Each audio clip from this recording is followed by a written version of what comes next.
Hello friends, ఎలా ఉన్నారు? బాగున్నారా? సో ఎప్పుడు మసాలా దోశలే కాకుండా ఇలా హెల్దీ అండ్ టేస్టీ అయిన రాగి దోశను కూడా తింటూ ఉంటే మన హెల్త్ చాలా బాగుంటుంది. సో లేట్ ఎందుకు మరి, వెల్కమ్ టు అను ఫుడ్స్. నేను మీ అనుష. నా ఛానల్ని ఫస్ట్ టైం చూసినట్లయితే ప్లీజ్ సబ్స్క్రైబ్ గైస్. ముందుగా ఒక కప్పుడు వాటర్ తీసేసుకొని అందులో కొంచెం సాల్ట్ వేసి ఒక తెల్లు వచ్చే వరకు తెరలు పెట్టాలి. తర్వాత అదే కప్పుతో రాగి పిండిని తీసుకొని ఆ వాటర్ని మెల్లమెల్లగా అందులో పోస్తూ వేడిగా ఉన్నప్పుడే కలుపుతూ ఉండాలి. ఇలా కలపడం వల్ల ముద్ద కొంచెం చక్కగా ఉడికిపోతుందన్నమాట.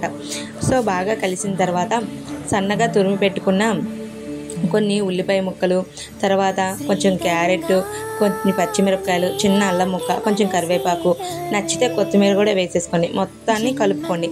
ఇలా కలుపుకొని ముద్ద మొత్తం ఇలా మెత్తగా అయ్యేంత వరకు కలుపుకొని తర్వాత ఒక ప్లేట్కి ఒక కవర్ పెట్టేసి ఆ కవర్ మీద ఇలా ముద్దను పెట్టి ఇలా నేను చూపించిన విధంగా అట్టులా వేసి మధ్య మధ్యలో హోల్స్ వేసి పెనం మీద ఇలా పెట్టేస్తే చాలా ఈజీగా వచ్చేస్తుంది. ఆ కవర్కి ఆయిల్ పెట్టడం వల్ల అది చాలా తొందరగా జారి పెనం మీద పడుతుంది అనమాట. ఆయిల్ పెట్టకుండా అయితే చేయకండి, ఎందుకంటే అంటేస్తుంది.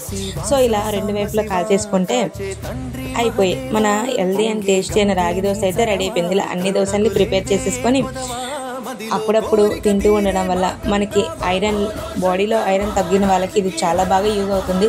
రాగి పిండి తినాలంటే చాలామంది తినడానికి ఇష్టపడరు కదా. సో ఇలా దోశల్లా పెట్టండి, పిల్లలకు కూడా పెడితే చాలా ఇష్టంగా తింటారు. మీరు కూడా ఒకసారి ట్రై చేయండి.